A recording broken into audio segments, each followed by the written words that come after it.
Dear student, कैसे हैं आप लोग। आज ना हम न्यूमेरिकल का पार्ट लेके आए हैं, जो न्यूमेरिकल के पार्ट में हम लोग सॉल्व करने वाले हैं। इलेक्ट्रिसिटी का दो थ्योरी दो पार्ट में हम कंप्लीट किए हैं। एक तो आपका पार्ट फर्स्ट है जिसके अंदर 10 to 15 मिनट्स का बना है, और एक 10 मिनट्स का पिछले वाला थ्योरी। तो 25 मिनट्स to 30 मिनट्स का थ्योरी है, पहले आप कंप्लीट करना।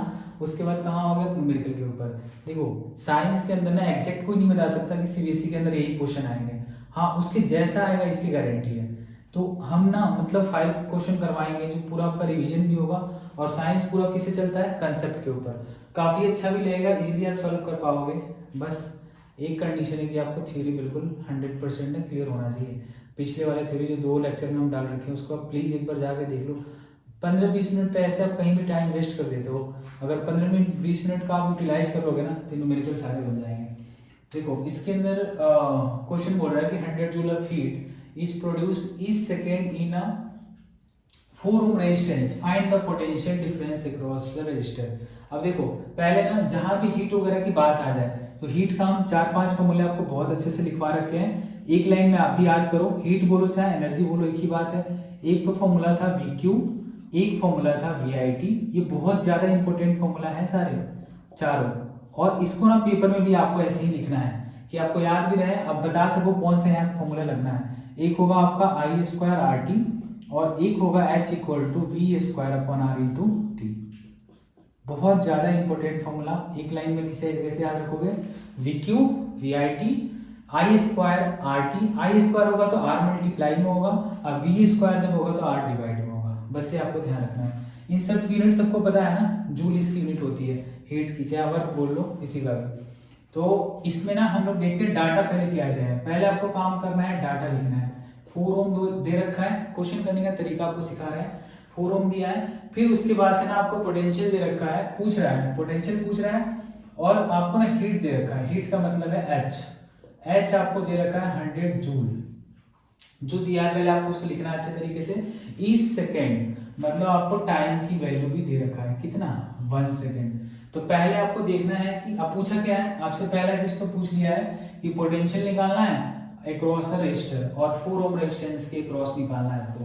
तो देखो, इसमें ना पहले आपको ना क्या चाहिए रेजिस्टेंस के लिए, आर इक्वल टू फॉर्मूला आप लोग जानते हो।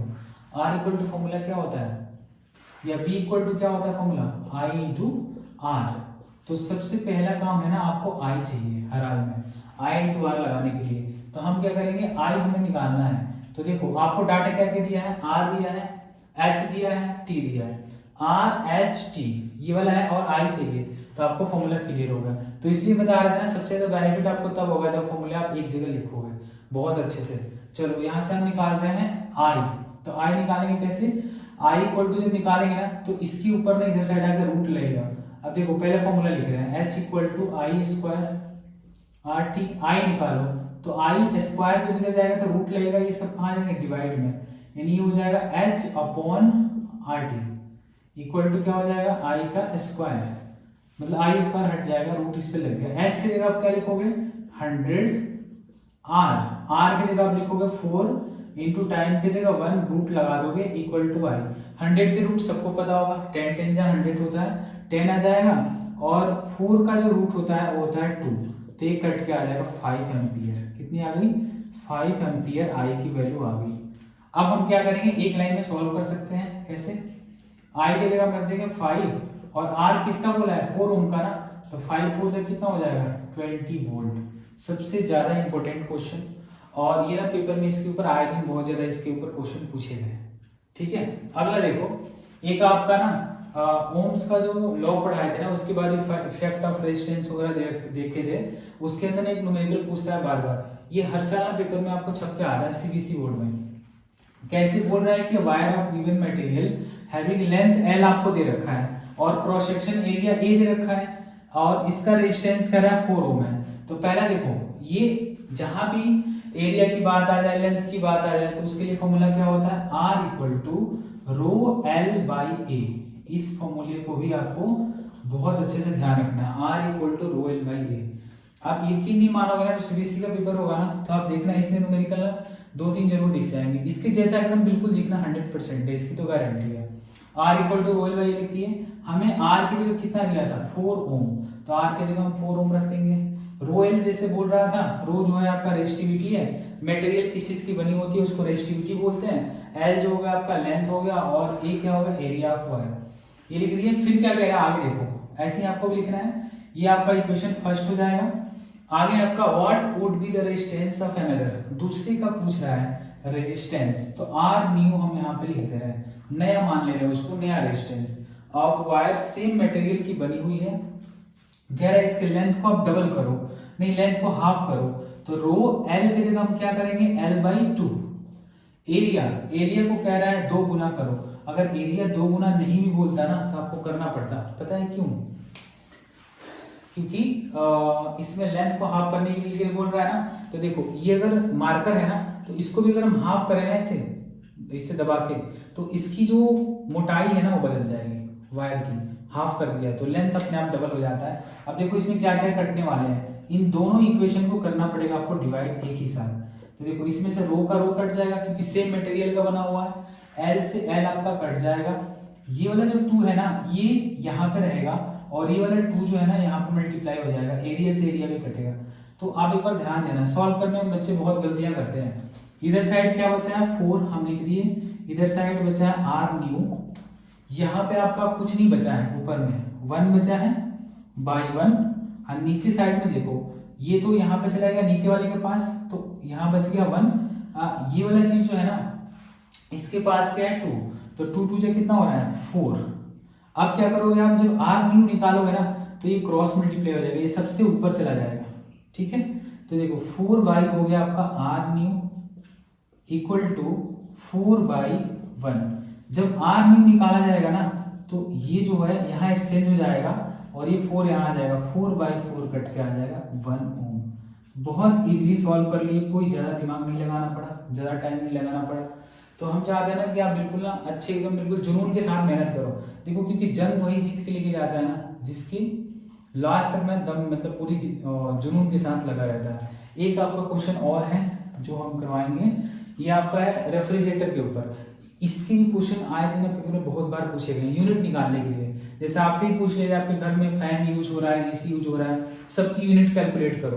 तो देखो फिर वही बात, हम क्या करेंगे, डाटा देखेंगे, डाटा क्या मिला है और इस फॉर्मूले के इसमें से यूज करेंगे। एक और इसमें फॉर्मूला था ना एच, जो पावर के टर्म में था, चाहे डब्ल्यू बोलो ई बोलो सबका मतलब सेम ही होता है, हीट एनर्जी। एक और आप फॉर्मूला लिख सकते हो यहाँ पे, work equal to power into time. ये फॉर्मूला ना बहुत ज्यादा इंपॉर्टेंट है पावर के टर्म में। अब देखो इसमें पढ़ो आप क्वेश्चन को, an electric refrigerator rated 400 watt operates 8 hour per day. Time कितना दिया है आपका 8 आवर पर डे।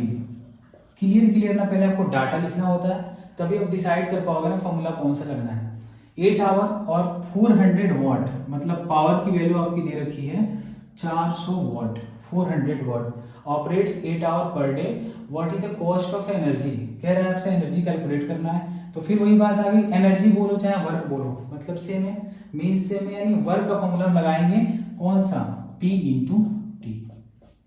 अब P की जगह आपको क्या रखना है 400 इंटू टाइम 8, और कितने डेज के लिए 30 डेज के लिए, तो डेज भी आपको मल्टीप्लाई करेंगे। बहुत इजीली हम मल्टीप्लाई करके निकाल सकते हैं। देखो 8 3 से कितना होता है 24, और 24 4 से अगर आप मल्टीप्लाई करोगे ना तो 24 का डबल होता है 48, और 48 का डबल होता है 96। यानी इसमें हम लिखेंगे 96 पहले मल्टीप्लाई करके, 2 जीरो यहाँ पे और 1 जीरो यहाँ पे, यानी 3 जीरो इस पे बैठा देंगे। तो कितना हो गया, ये आपका आंसर आ गया जूल में। बहुत इजीली। देखो साइंस में एक तो फायदा है, 2 से 4 मिनट लगाओ 5 नंबर लेके आओ फ्री के, कुछ इसमें है होता नहीं है ज्यादा।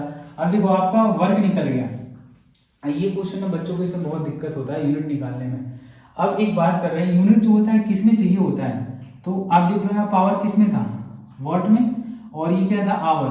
पर डे, डे से डे आपका कट गया तो सिर्फ वाट आवर बचा, लेकिन यूनिट निकालने के लिए ना हमें किलो वाट आवर होना चाहिए। तो देखो इसको 1000 से डिवाइड कर देंगे। आप भी ऐसे ही क्वेश्चन करोगे हर बार, क्या करोगे पहले P इंटू टी करना, उससे क्या निकलेगा वर्क वाट आवर में, उसको 1000 से डिवाइड करना, ये बदल जाएगा यूनिट में, यानी 96,000 डिवाइड बाई 1000, 3 जीरो से 3 जीरो कट हो जाएगा, यानी 96 यूनिट जो है ना बिलाई करना है। आप ऐसे ही किसी का भी कैलकुलेट कर सकते हो, टाइम आप जितने घंटे से आप फैन चला रहे हो 20 घंटे, तो फैन 20 मल्टीप्लाई करना, पावर आप मान लो 50 वाट का या 150 वाट का अगर आप फैन यूज कर रहे हो, 150 इंटू टाइम मल्टीप्लाई करना, उसको 1000 से डिवाइड करना, तुरंत बिल आ जाएगा घर का। कितना बोल रहे हैं कि 3 रुपये कॉस्ट से, तो लो प्राइस ही मल्टीप्लाई कर देंगे, तो रुपीज कितना आएगा बिल, तो निकालेंगे। तो कैसे निकालेंगे, 96 इंटू 3, तो 6 3 जा 18 और 6 3 जा 18 और 9 3 जा 27 और 8 28, यानी 288 रुपीज क्या करना पड़ेगा, बिल पे करना पड़ेगा। सबसे ज्यादा इंपॉर्टेंट क्वेश्चन, पहले हम क्या निकाले, वॉट मतलब उसकी एनर्जी, 1000 से एक बार आपको डिवाइड करना है, बाकी कुछ भी पूछे सब मल्टीप्लाई, डेज पूछे मल्टीप्लाई, टाइम पूछे तब भी मल्टीप्लाई, किसके अंदर, एनर्जी के अंदर।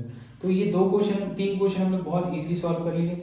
एक 4 नंबर का क्वेश्चन है सीरीज पैरेलल कॉम्बिनेशन का, इसके ऊपर भी आए दिन क्वेश्चन बहुत आते रहते हैं पेपर में। देखो इसमें आपको ध्यान देना है, अभी आपको बताया पिछले वीडियो में कि अलग अलग जो वे होता है ना जाने का, वो पैरेलल कहलाता है। एक लाइन में अगर जा रहे हो ना, चाहे एक रोडवे हो, तो उसको हम सीरीज बोलेंगे। वैसे एक वायर होगा, उसमें कितनी भी आप कनेक्शन कर लो इलेक्ट्रिकल इंस्ट्रूमेंट का, वो सारा सीरीज कहलाएगा। तो यहाँ से यहाँ तक हम जा रहे हैं सीरीज में, यहाँ जाने के बाद ना रास्ते बढ़ जा रहा है 2 भाग में, एक तो आपका वायर इधर गया और एक वायर इधर गया, ये कहलाएगा पैरेलल। तो पहले हमारा काम होगा पैरेलल सॉल्व करना, क्योंकि सेल यहाँ लगा है, सेल को आपको एक बार कंप्लीट एक सर्किट होना चाहिए। तो कंप्लीट सर्किट करने के लिए बहुत सारे बच्चों को दिक्कत आ रहा है, किसको सीरीज माने किसको पैरेलल माने, तो हम वे के ऊपर बताते हैं। अगर 2 वे हुआ तो पैरेलल, 1 वे हुआ तो सीरीज, बिल्कुल सिंपली सॉल्व कर सकते हो। देखो इनको आप दोनों को सॉल्व करोगे ना, तो ये 1/R1 मतलब 1/3 करोगे, इसका 1/6 करोगे। उससे अच्छा आपको हम इजी तरीका बता रहे हैं, 2 पैरेलल हो तो कैसे इजीली सॉल्व करेंगे। R इक्वल टू ऊपर मल्टीप्लाई, याद रखना 6 इंटू 3 और नीचे प्लस, तो 6 3 जा 18 और बाई 9 कितना आ गया 2 ओम, बिल्कुल इजीली सॉल्व हो गया। यानी इस पूरी की सॉल्व करके कितनी वैल्यू आई 2 ओम। अब देखो सीरीज का फॉर्मूला क्या होता है, R equal to R1 plus R2 plus R3, सबको कंबाइन करो। फॉर्मूला आप लिखते जा रहे हो, बोल रहे हैं, अगर नहीं भी क्लियर होगा तो आप लिखते जाना, डाटा वहां लिखोगे सॉल्व हो जाएगा। 2 + 3 5 और 2 कितना हो गया 7, यानी रेजिस्टेंस बहुत इजीली कैलकुलेट होके आ गया, कितना 7 ओम। अब आपसे पूछेगा एक करंट बता दो, तो जगह तो है नहीं, करंट हम वहां निकालें, यहाँ पे निकाल दे रहे हैं। I इक्वल टू फॉर्मूला लगा देंगे V/R, V कितना है 14, R कितना है 7, यानी 2 एम्पियर की करंट होगी। बिल्कुल इजीली और बहुत आसान तरीके से आप सॉल्व कर सकते हो। चलो आगे देखो, एक क्वेश्चन ये वाला है, आपको ना इसमें बहुत सारे बच्चे कंफ्यूज हो गए कौन सीरीज है कौन पैरेलल है। फिर भी हम इजी कोशिश कर रहे हैं ना कि आपको सीरीज पैरेलल का बारे में बताएं कि सीरीज पैरेलल कौन कौन सा हो सकता है। देखो आपको ना सेल की तरफ से एक बार राउंड लगाना है, क्या करना है, सेल की तरफ से एक बार घूमना है। तो इसमें सेल तो ऐसे था, तो हम ऐसे राउंड लगाए, तो हमें पता चल गया कि सीरीज में। अब यहाँ से सेल से आप चलना शुरू करोगे ना, तो यहाँ से आप यहाँ जाओगे तो एक लाइन दिखेगा, लेकिन यहाँ जैसे जाओगे ना वहाँ 2 भाग में बट गया, तो ये पैरेलल कहलाएगा। फिर यहाँ से आप आओगे तो ये 3 पार्ट्स में बट गया, ये भी पैरेलल होगा। तो इसको भी हम पैरेलल जैसे सॉल्व करेंगे, इसको भी पैरेलल जैसे सॉल्व करेंगे। अब बाद में दोनों को कंबाइन करके ना सीरीज हो जाएगा। आप बोलोगे क्यों, क्योंकि यहाँ सेल से हम जा रहे हैं ना, तो हमें 1 वे चाहिए। अब 1 वे में जितने भी रेजिस्टेंस आएंगे सारे के सारे सीरीज होंगे। तो देखो यहाँ से हम पहले इन दोनों को निपटाएंगे। तो आपको 2 के लिए हम बता रखे हैं इजी तरीका, ऊपर मल्टीप्लाई नीचे प्लस। तो देखो हम यहाँ पे सॉल्व कर रहे हैं, ऊपर मल्टीप्लाई नीचे प्लस। तो ऊपर मल्टीप्लाई नीचे प्लस करोगे ना, तो इसकी वैल्यू R1 R2 की वैल्यू कितनी है 10 इंटू 40 अपॉन 10 प्लस 40, तो कितना हो जाएगा 400 डिवाइड बाई 50, 0 से 0 कट 5 8 जाए, यानी 8 ओम आ गया। बहुत इजीली आ गया, 2 रेजिस्टेंस को ऊपर मल्टीप्लाई नीचे प्लस, इजीली सॉल्व हो जाएगा। अब यहाँ से हम आएंगे तो ये तीनों क्या है पैरेलल में। इसके लिए फॉर्मूला आप ऐसे मत बोलना कि ऊपर 3 बार मल्टीप्लाई नीचे 3 बार प्लस, गलत हो जाएगा। ये 2 के लिए सिर्फ वैलिड है, इसके लिए हमें फॉर्मूला प्रॉपर लगाना पड़ेगा पैरेलल वाला, 1/R1 plus 1/R2 plus 1/R3। ये फॉर्मूला भी आपको याद रखना है। सीरीज के लिए R1 plus R2 plus R3 होता है, पैरेलल के लिए 1/R1 1/R2 1/R3 होता है। 1/R1 की वैल्यू कितना दे रखा है 10 प्लस R1 R2 तो ये हुआ, ये R3 R4 होना चाहिए था एक्चुअल में, R3 R4 R5, R3 कितना दे रखा है आपका 30, R4 कितना दे रखा है 1/20। आप लिखते जाना कॉपी में 1/60। इन सब का एलसीएम जाएगा 60 और इनका हो जाएगा 30 से 2 बार में 2 + 1 + 2 3 जा यानी 3 + 1 यानी टोटल 6/60 होगा। इसको आपको उल्टा करना पड़ेगा क्योंकि 1/r है ना, तो ऊपर r जाएगा तो कैंसिल हो जाएगा। 6 10 जा 60 यानी r की वैल्यू कितनी आ गई 10 ओम। r की वैल्यू आपकी 10 ओम आ चुकी है और एक r की वैल्यू 8 ओम। और दोनों क्या थे सीरीज में, दोनों को आप ऐड कर दो तो 10 + 8 कितना हो जाएगा 18 ओम। इसका बिल्कुल इजीली हम आंसर निकाल लिए।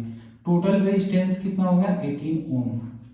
कोई इसमें ज़्यादा टाइम नहीं लगा, बहुत आसानी तरीके से सॉल्व कर लिए।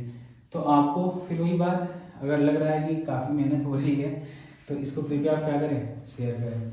और इसको ना बहुत आसानी से मतलब बिल्कुल इजीली तरीके से हमने इलेक्ट्रिसिटी पढ़ ली है, जबकि आपको पहले से बहुत कन्फ्यूजन इसमें हो रहा होगा। Thank you.